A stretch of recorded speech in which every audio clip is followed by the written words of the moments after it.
तत्पुरुषाय विद्महे वक्रतुण्डाय धीमहि तन्नो दन्तिः प्रचोदयात्। ॐ तत्पुरुषाय विद्महे वक्रतुण्डाय धीमहि तन्नो दन्तिः प्रचोदयात्। ॐ तत्पुरुषाय विद्महे वक्रतुण्डाय धीमहि तन्नो दन्तिः प्रचोदयात्। ॐ साईश्वराय विद्महे सत्यदेवाय धीमहि तन्नो ॐ साईश्वराय विद्महे सत्यदेवाय धीमहि तन्नः सर्वः प्रचोदयात्। ॐ जयन्ती मंगलकाली भद्रकाली कपालिनी दुर्गा क्षमा शिवदात्री स्वाहा स्वादा नमोस्तुते। ॐ शांति शांति शांति। Sairam Lin, Sairam from Malaysia, Sairam. Sairam Sharma, and Sairam to our listeners from New Zealand, as Swami called New Zealand. Some people say, oh, that was Swami's Telugu accent saying New Zealand. But Mother Betty confirmed, no, he said New Zealand. He said it very lovingly, as he would say the name of any country in his heart. The topic tonight, and we thank Bhagavan once again for giving us this opportunity. Thank you, Bhagavan. Our topic is the mysterious feet of Bhagavan. I am going to relate some stories about the mystery of the lotus feet. When Swami was once speaking about a particular time when he was in Krishna avatar, he suddenly said, oh, and he named a particular saint. So-and-so, I can't remember the saint's name, so-and-so has reached my lotus feet, meaning that saint had passed away. And at that moment, his toes split open and vibhuti poured out from his toes. How extraordinary is this?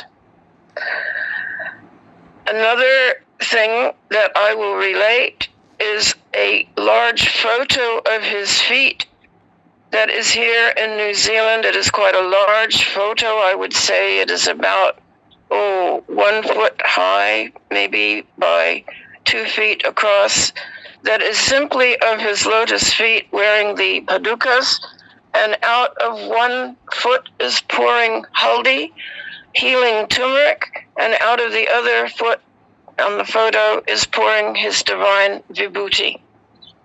Beautiful fragrance is there from the vibhuti, whereas the turmeric has that strong, almost acrid smell of turmeric, and it is very, very good, this turmeric, for healing, as is the vibhuti.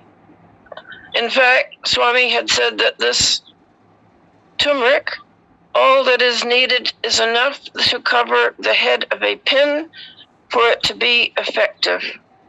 And so this is another example of the mystery of his divine lotus feet. Several times in darshan, Swami would stop in front of my husband and give him padnamaskar. And one time he turned his back to my husband and placed his feet on top of Tom's feet and began rocking back and forth. We don't know what this means. He never gave the explanation. He simply moved along and continued to give darshan. There was a famous thief that came to frequent the ashram and steal devotees' suitcases. And one day, this gentleman was a member of a larger gang of hoodlums, or gundas as they are called in India, that operated a crime ring in New Delhi. Now, normally, nowadays, of course, if a thief is caught in the ashram, they are very quickly marched off to the police and arrested. But in these days, Swami called this thief in and said to him, your job is not good. I will give you a better job. And the thief said, Swami, I am an uneducated man. What job could I possibly do? I only know thieving. I only know stealing. Swami said, I know. But you have a good heart.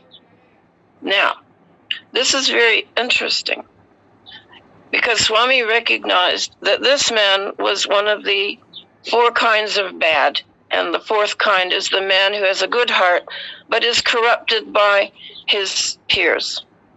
And Swami only looks at the heart. So he said to this man, there is a place near Mysore. There are many children there who do not have mother or father. They have no one to look after them. They are orphans. You go there, you buy a piece of land and establish an orphanage there in my name. The man said, Swami, how am I going to do this? I don't have, enough money to do that. Swami says, don't worry. And then he created 2 medallions for this man. One of them, quite small, about the size of your little fingernail, actually, maybe a little bigger, oval medallions. One of them with the picture of Sathya Sai, the other with the picture of Shirdi Sai. These little medallions began oozing Amrit.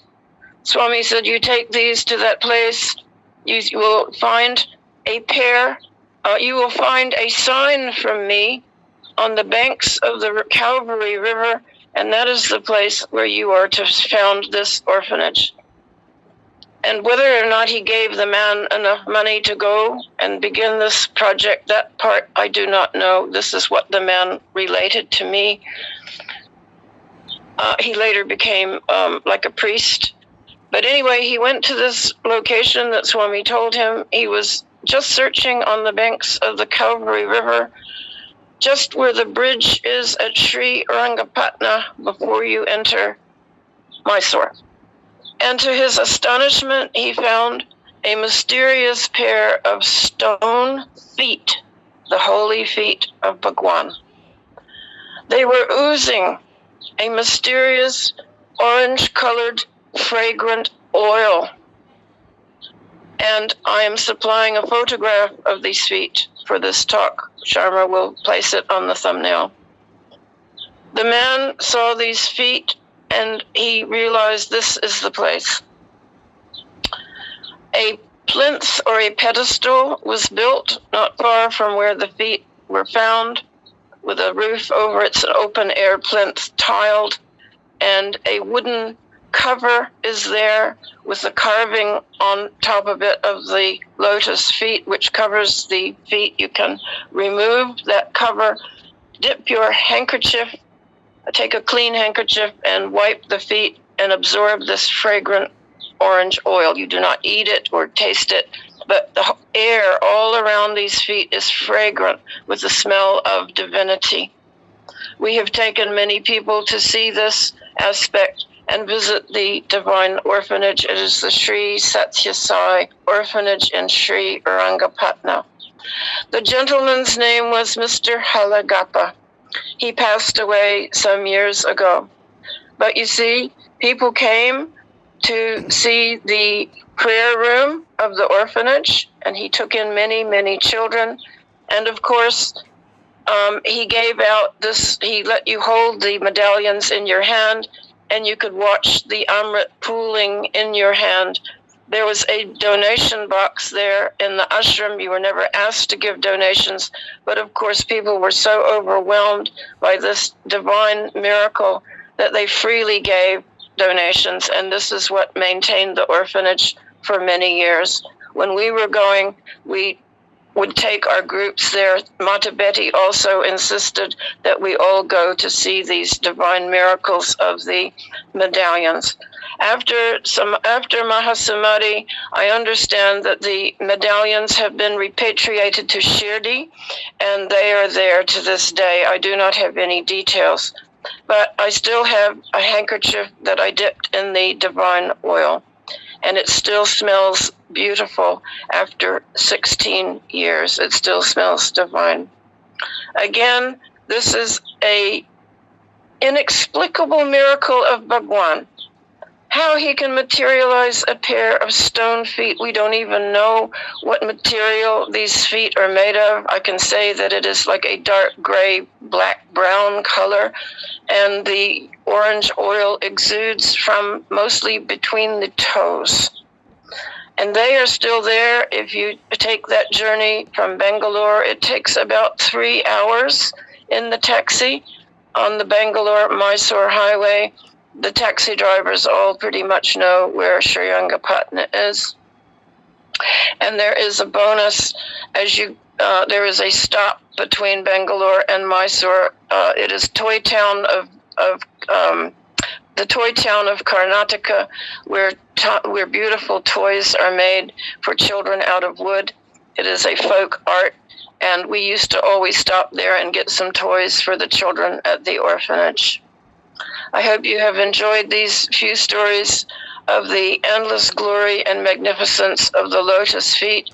Swami said that when the feet of the avatar touch the earth, this is the connecting force of the power of the avatar with Mother Earth.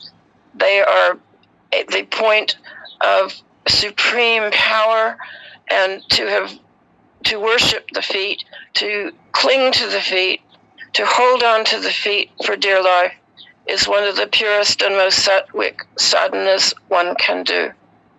As he said to Mata Betty, when these difficult times come, which we are in now, as he forecast to her, hold on to my feet for dear life.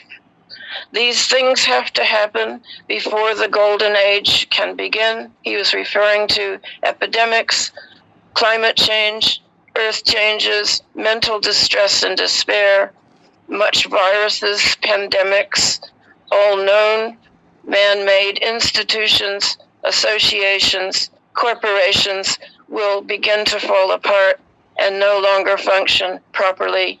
He said, when these times come, hold on to my feet for dear life. Everything will be all right. Om Shri Sai Ram. Om Shri Sai Ram. Tasmat karunya bhavena rakcha rakcha Sai Ishvara. Hari Om Tat Sat Shri Sai Ishvara Arpanamastu. Om Shanti Shanti Shanti.